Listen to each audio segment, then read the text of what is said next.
Hello, everyone. Happy Monday. This is week 4. This week, we will be reading about the history and background of low vision. So, what to do this week? There's quite a lot of readings, so let's go one by one. To start with, prior to the semester, we used to have a textbook, Foundations of Low Vision. And this textbook had a lot of information that kind of overlapped with our Hadley module, so we decided not to have it as a required reading. But there are some aspects of it that we will attach PDFs from the textbook. So this week, so part 1, history and perspectives on low vision. So I've attached some timelines of vision services. And then part 2, anatomy and physiology, I've attached some structure of the eye, the brain, and its functions PDF. And part 3, causes of visual impairment. What are the main prevalent causes that we see in the United States, and what are all the conditions that we see? So we've attached the PDF for all of those, and then we've also attached a PDF, the first chapter on low vision services from LUEC, Functional Vision textbook, and from the required text, the cortical visual impairment from Dr. Christine Roman Lanzi. Read chapter 1 and 2. This will give you an overview of CVI, medical, and other causes for CVI.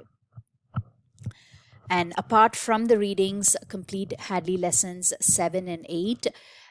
No extensions will be granted. You're expected to finish all 10 modules by the end of next week. And then for the eye condition report assignment, the pairings have been posted in Canvas this week. Check that out and contact your partner and begin with the outline. The due date for that project, that assignment, is October 4th.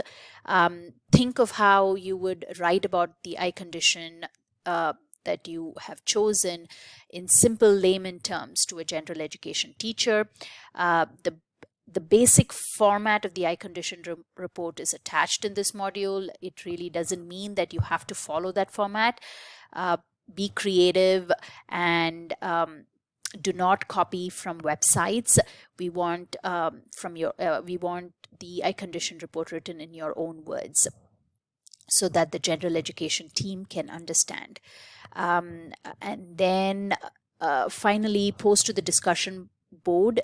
The initial post by Wednesday, and your responses should be done by Sunday. The history and perspectives on low vision, I wanted to just talk about a few points. So a role of a TVI is often confused in a general education setting, mainly because of the nature of definitions related to low vision. For example, legally blind. Because of the term blind, people are confused whether the child who's legally blind actually can see, cannot see, how much can the student see. So this has always been a problem, and hence the role of a TVI has been often confused by the general education teachers. And the other thing I wanted to talk about is because of this role, and it is very, very important and crucial to collaborate with all the team members, and only then we can meet the needs of the students with low vision. And the other area that I'm very particularly interested is the technology. We've seen that technology has changed a lot of access issues for children and adults with low vision.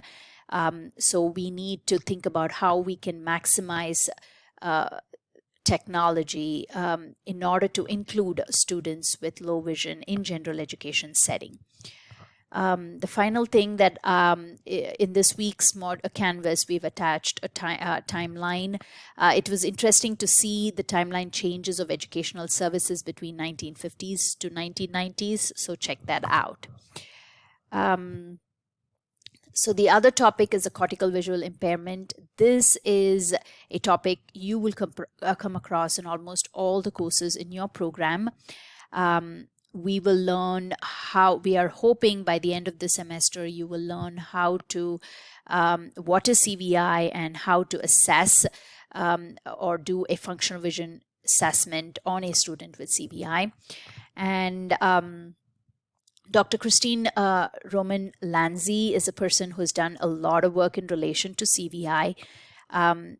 So what do students with CVI see? This is the most common question you will hear as a TVI when you go into IEP meetings. And the myth, one of the greatest myth is vision for students with CVI varies and vision improves with age. And the actual fact is environment for students with CVI varies. So, and not their vision. And vision improves with interventions and not with age. And the other thing is the ophthalmologist view on CVI. So the medical field, I've come across where situations where eye doctors do not know how to provide an eye report for CVI. So we've had, from our district, we've had meetings with eye doctors, and we've talked about how these students with CVI function in an educational setting, so they get a better idea about this particular diagnosis. So it is evolving, and every day we learn new things about CVI. So the research is also evolving around CVI. That's about it from my end. Have a good week, and we'll see you next week again. Bye-bye.